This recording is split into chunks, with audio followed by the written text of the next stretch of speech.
Assalamualaikum warahmatullahi wabarakatuh. Mohon izin Pak, izin memperkenalkan diri. Taruna Dewasa Vicky Hadi Wirayuda NIT 2130591 dari Prodi TMP 3C.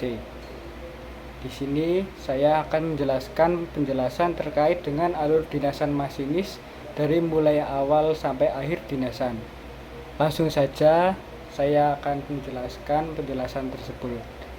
Dari awal dinasan yang pertama, yaitu agar masinis terlapor di kantor UPT selambat-lambatnya 45 menit sebelum jam keberangkatan kereta api yang akan dioperasikan.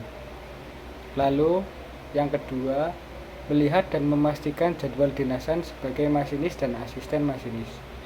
Lalu, yang ketiga, masinis mengisi daftar hadir pegawai yang terdapat di UPT atau stasiun.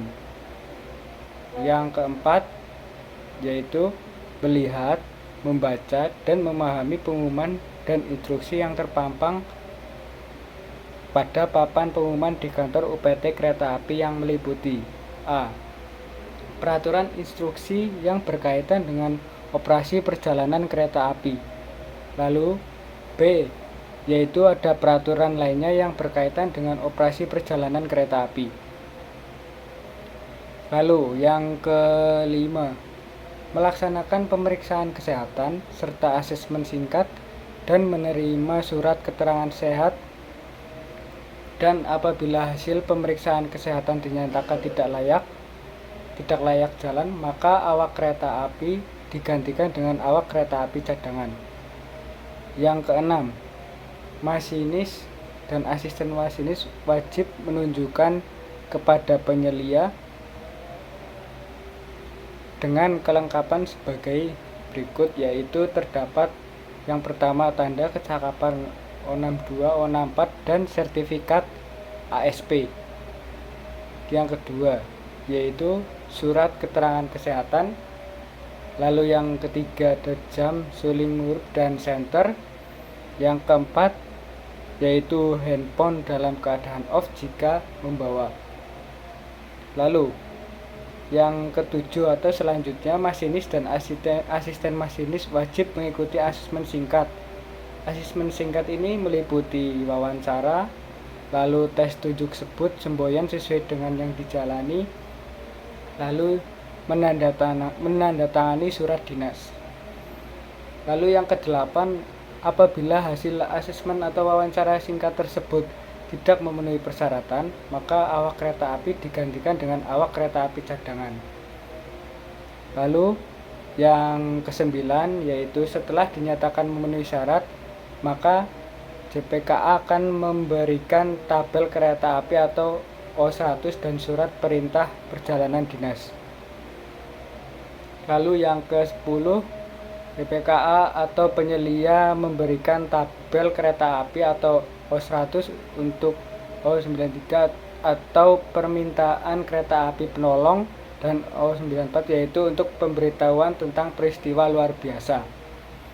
Lalu yang ke-11 yaitu melaksanakan serah terima lokomotif bersama pengawas urusan lokomotif dengan T200 dan cek go-no-go item. Lalu juga memeriksa kelengkapan inventaris dan mencoba putaran atau diesel untuk lokomotif dan KRD, mencoba fungsi dengan baik, lalu mencoba maju mundur, dan untuk memeriksa fungsi pembalik arah bekerja dengan baik. Lalu yang ke-12 yaitu melaksanakan langsiran bersama dengan juru langsir, dan juru langsir mendapat perintah langsir dari PPKA atau PPKP untuk menggandeng lokomotif dengan rangkaian. Lalu yang ke-13 yaitu melaksanakan percobaan pengereman dengan ketentuan sebagai berikut, yaitu A. Terdapat percobaan statis dengan dipandu oleh PUK dan Guideway dan TKA serta disaksikan oleh kondektur dan asisten masinis. Lalu percobaan rem dinamis di tempat. Lalu yang ke-14 yaitu dalam hasil percobaan pengereman dengan sebagaimana dimaksud dengan pada prosedur yang ke-13, ketika mengalami kerusakan atau kegagalan pada saat pengereman, maka akan dilakukan perbaikan. Lalu yang ke-15 yaitu mengambil lapka dari PPKA atau PAP. Lalu yang ke-16, setelah mengambil lapka dari PPKA atau PAP, masinis dan asisten masinis melakukan tindakan sebagai berikut, yaitu yang pertama, bersiap di dalam kabin memeriksa dan membacakan O100 dan catatan yang terdapat dalam lapka setelah serah terima oleh dari PPKA atau PAP. Lalu B, untuk pergantian awak kereta api setelah serah terima oleh dari PPKA. Setelah serah terima, masinis dan asisten masinis bersiap di dalam kabin memeriksa dan membacakan O100 dan catatan dalam lapka serta meyakinkan indikator-indikator lokomotif, KRD, KRDE, KRDI, dan KRL. Lalu yang ke-17 yaitu melapor kepada PPKP menggunakan radio masinis tentang nomor kereta api, nomor lokomotif, awak kereta api yang dinas, serta fungsi dari go-no-go item dan kereta api siap berangkat. Lalu yang ke-18 yaitu memastikan lampu kereta api sudah menyala dan dalam posisi aman sinyal dan wesel dari kereta lain. Lalu yang ke-19 yaitu pada saat akan berangkat, masinis memperdengarkan semboyan 35 setelah meyakinkan sinyal aman dan setelah meyakinkan PPKA atau PAP yang telah memberikan semboyan 40 dan kondektur membunyikan semboyan 41. Lalu yang ke-20 yaitu dalam hal PPKA tidak dibantu oleh kondektur atau masinis membunyikan semboyan 35 serta meyakinkan sinyal keluar sudah aman setelah meyakinkan PPKA membunyikan semboyan 30.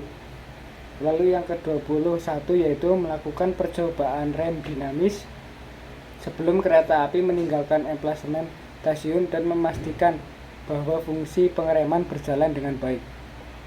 Lalu yang ke-22 yaitu dalam hasil percobaan pengereman meragukan, maka masinis harus segera menghentikan kereta api, melaporkan kejadian kepada PPKA atau PAP dalam kondisi pengereman, kemudian masinis kembali ke stasiun setelah mendapat perintah dari PPKA atau PAP. Lalu yang ke-23 yaitu memeriksa bentuk O23 atau tanda izin naik lokomotif, KRD, KRDE, KRDI, petugas yang jalan serta memberikan lapka kepada petugas yang berjalan agar memeriksa lapka sekaligus mencatat identitas dirinya. Lalu yang ke-24 yaitu menggunakan radio masinis dengan baik dan benar. Selama di perjalanan kereta api, masinis dan asisten masinis wajib melakukan hal-hal sebagai berikut,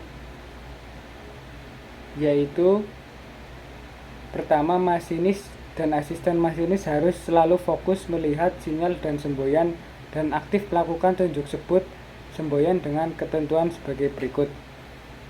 A. Tunjuk sebut semboyan dilakukan oleh masinis dan asisten masinis pada saat menjalankan dinas sebagai awak dinas di kabin lokomotif, KRD, KRDE, dan KRDI serta KRL.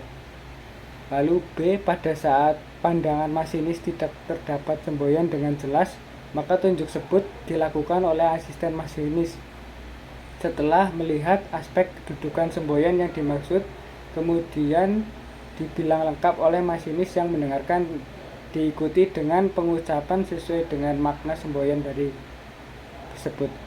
Lalu yang C itu pada saat pandangan asisten masinis terhalang tidak dapat melihat semboyan, maka tunjuk sebut dilakukan oleh masinis, kemudian dikolase oleh asisten masinis yang mendengarnya setelah yakin melihat semboyan yang dimaksud. Lalu yang D, apabila semboyan dapat dilihat dalam satu sisi saja baik dari masinis atau asisten masinis, maka yang melihat harus melakukan tunjuk sebut, sisi yang tidak dapat melihat semboyan harus memastikan bahwa semboyan telah ditunjuk sebut dari sisi semboyan tersebut. Lalu, jika masinis melewati stasiun, apa saja yang harus dilihat? Jadi jika masinis melewati stasiun, kita harus memperhatikan O100, lihat apakah sistem stasiun tersebut berhenti atau langsung, kemudian melihat vesselnya sudah mengarah benar atau tidak, yang misal kita berhenti di stasiun tersebut.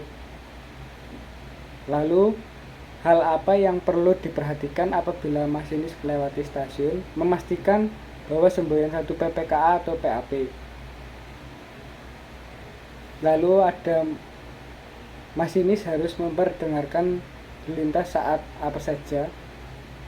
Masinis memperdengarkan semboyan 35 pada saat keberangkatan, pada saat melewati perlintasan, menjaga momen itu. Pada saat minta perhatian dari warga atau penduduk setempat, kemudian pada saat memasuki stasiun, pada saat melakukan percobaan pengereman, termasuk pada saat melewati terowongan. Dan juga pada saat melewati jembatan, bunyikan semboyan 35. Masinis ketika mengoperasikan keretanya berpedoman dengan O100 dengan 8 kolom. Dari 8 kolom ini yang dimaksud yaitu dari kolom paling kiri atau pertama, isinya adalah letak kilometer sebelahnya. Kolom kedua yaitu stasiun yang berkaitan dengan letak kilometer tersebut. Yang ketiga yaitu nama VOP atau kecepatan beroperasi. Lalu kolom yang keempat yaitu ada Vmax atau kecepatan maksimum. Yang kelima ada jam datang, yang keenam ada jam datang, lalu yang keenam ada jam berangkat, lalu yang ketujuh ada kolom kecepatan, dan yang kedelapan yaitu terdapat kolom memasuki jalan stasiun. Lalu pada kolom keterangan yaitu berisi tentang catatan perjalanan yang diusul atau menyusul. Lalu yang kolom terakhir yaitu berisi apabila kita memasuki jalur buntu yang bukan berada di stasiun. Lalu kemudian di 0100 ada nama stasiun yang di kotak dan di garis bawah. Apabila nama stasiunnya diberikan kotak, itu berarti stasiun tersebut memiliki sistem log. Kemudian apabila di garis bawah tipis, itu berarti stasiun pembeli.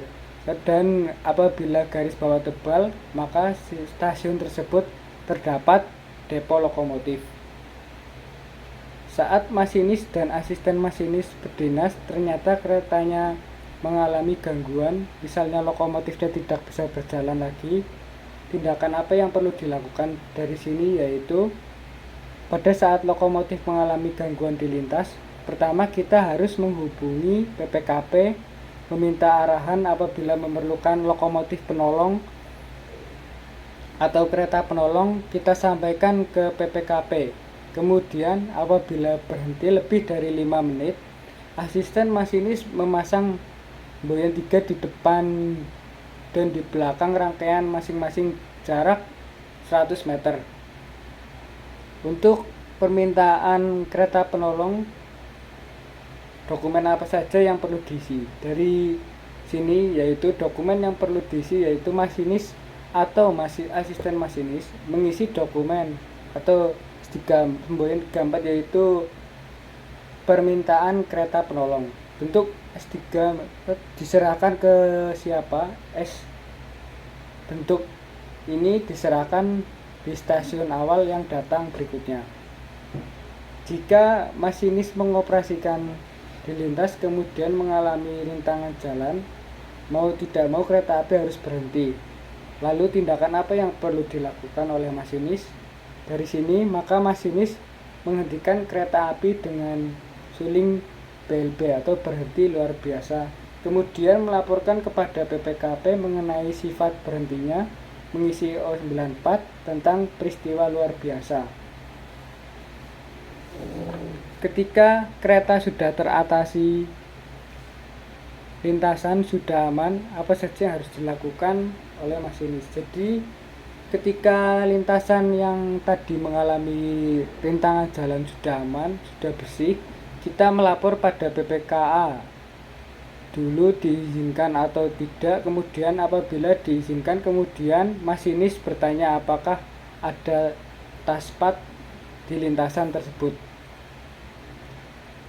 Kalau sudah diizinkan dan dinyatakan aman, masinis memberangkatkan kereta tersebut harus memperhatikan hal apa saja. Masinis memperhatikan rangkaian. Jika ada kerusakan atau gangguan, yang kedua harus memperhatikan semboyan 35. Ketika di stasiun atau lintas lalu berangkat, itu yang memberi semboyan 4041 itu dari siapa? Untuk kereta api barang tinggal mencari PPKP. Kalau diizinkan, masinis bisa berangkat, kemudian ketika di kereta penumpang mencari kondektur.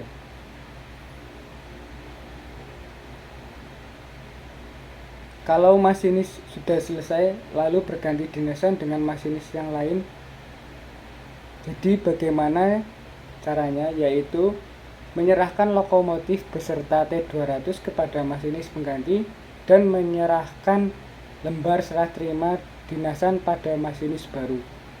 Lalu setelah melaksanakan serah terima, melapor kepada PPKA atau PAP serta menyerahkan laporan dinasan.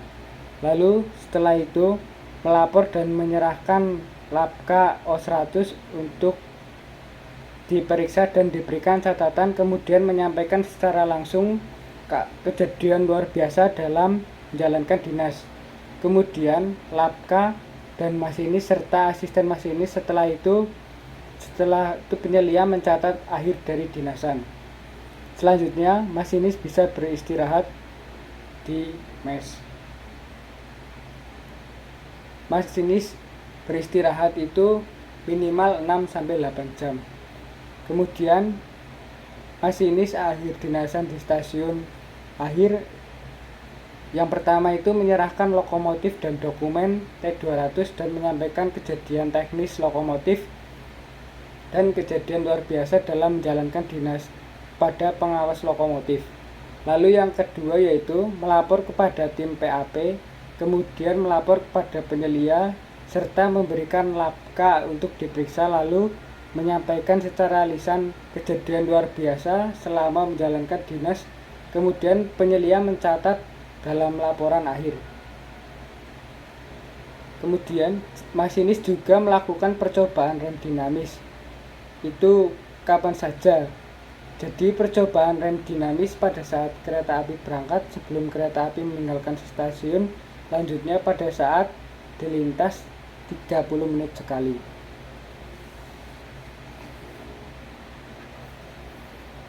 Ketika rem statis yaitu lokomotif gandeng pada rangkaian, pergantian lokomotif, perubahan susunan transportasi, pelepasan saluran udara guna perbaikan. Batas waktu dari merangkai lokomotif dengan rangkaian kereta api yaitu 10 menit sebelum jam keberangkatan. Pada saat itu dapat terjadi Paisi open. Paisi open ini terjadi pada kondisi deadman tidak dikerjakan, kemudian ada saluran pelepasan udara. Jadi ketika Paisi open ini aktif, cara meresetnya yaitu kita nunggu sampai lampu pengawas keamanan padam. Setelah padam dikembalikan ke posisi rilis, menunggu sampai tekanan normal kembali. Alur pemeriksaan ketika serah terima pada rangkaian atas, rangkaian bawah, kelengkapan go-no-go item, serta inventaris di rangka bawah. Item apa saja yang diperiksa dan dari rangka atas apa saja. Jadi dari rangka bawah terlebih dahulu yaitu memeriksa ketinggian, alat perangkai, kemudian rantai pengaman, memeriksa selang udara tekan, memeriksa sistem pengereman dan joystick dan slack adjuster pengereman. Kemudian memeriksa level HSD, menentukan keretakan pada bekas-bekas pendukung lokomotif. Kemudian pada rangka atas memeriksa level air radiator, level oli mesin, level oli kompresor, dan memeriksa level oli di main generator. Kemudian di dalam kabin memeriksa tekanan. Tekanan ini ada tekanan bahan bakar, tekanan minyak pelumas, tekanan peranginan di tangki, dan pada independent brake. Untuk tekanan turbo aktif ini pada 05 dari 22 sampai 26 PSI. Kemudian tekanan bahan bakar pada saat idle 40 PSI dan tekanan minyak pelumas yaitu 20 PSI. Untuk main reservoir tekanan 120 sampai 140 PSI. Equality tekanan yaitu 70 PSI, brake pipe 70 PSI, di independent apabila rilis, opsi apabila service 50 PSI. Lalu berapa posisi pengereman pada automatic brake? Dari posisi pengereman pada automatic brake ini terdapat 6 posisi pengereman, yaitu pertama rilis, 2 main protection, yang 3 full service, yang keempat suspension, yang kelima handle off, yang keenam emergency. Lalu pada independent brake ada 2 posisi, yaitu posisi rilis dan posisi service. Lalu bell off dikerjakan ketika melakukan pengereman otomatis sehingga tekanan di brake cylinder otomatis tidak ikut mengerem. Lalu kemudian pada saat serah terima lokomotif ada prosedur teknis dan administratif. Dari prosedur teknis ini yaitu sebelum meninggalkan lokomotif kita pastikan master control seperti throttle, handle, dan reverse handle dalam keadaan netral. Kemudian RH-nya kita cabut, kemudian rem independen kita hentikan.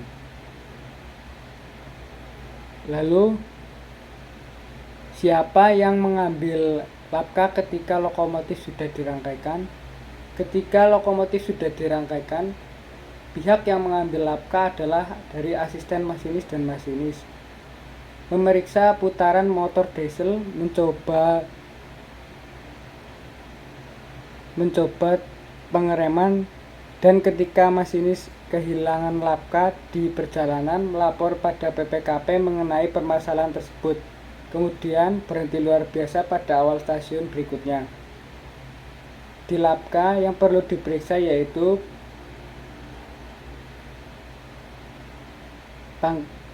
kereta api, lalu relasi, nomor lokomotif, nomor kereta api, awak kereta api yang berdinas, susunan transformasi, susunan tonase pada rangkaian, catatan-catatan yang terdapat di lapka dan di taspad, dan dipastikan ditanda tangani oleh pihak tersebut. Jika di tengah perjalanan masinis mengalami gangguan kesehatan, apa yang harus dilakukan oleh asisten masinis? Dari sini, maka asisten masinis harus bisa mengoperasikan lokomotif sampai stasiun awal berikutnya, dan dapat masinis pengganti dan mengisi bentuk S4 peristiwa luar biasa sampai dan disampaikan pada PPKA atau PAP dan akan menghubungi penyelia dinasan yang terdekat guna meminta personel pengganti. Lalu ketika masinis berdinas kemudian mendapat go-no-go item yang tidak berfungsi, apa yang harus dilakukan oleh masinis? Yaitu ketika masinis di stasiun, kita meminta lokomotif pengganti apabila dilintas, yaitu tergantung pada kerusakan dari go-no-go item sendiri. Ketika S35 tidak berfungsi, Boeing 35 tidak berfungsi, kita berjalan yaitu dengan 30 km per jam, kemudian berhenti di stasiun awal berikutnya. Sekian penjelasan tentang alur dinasan masinis yang dapat saya sampaikan dari awal sampai akhir. Apabila ada salah kata mohon dimaafkan. Wabillahi taufiq wal hidayah. Wassalamualaikum warahmatullahi wabarakatuh.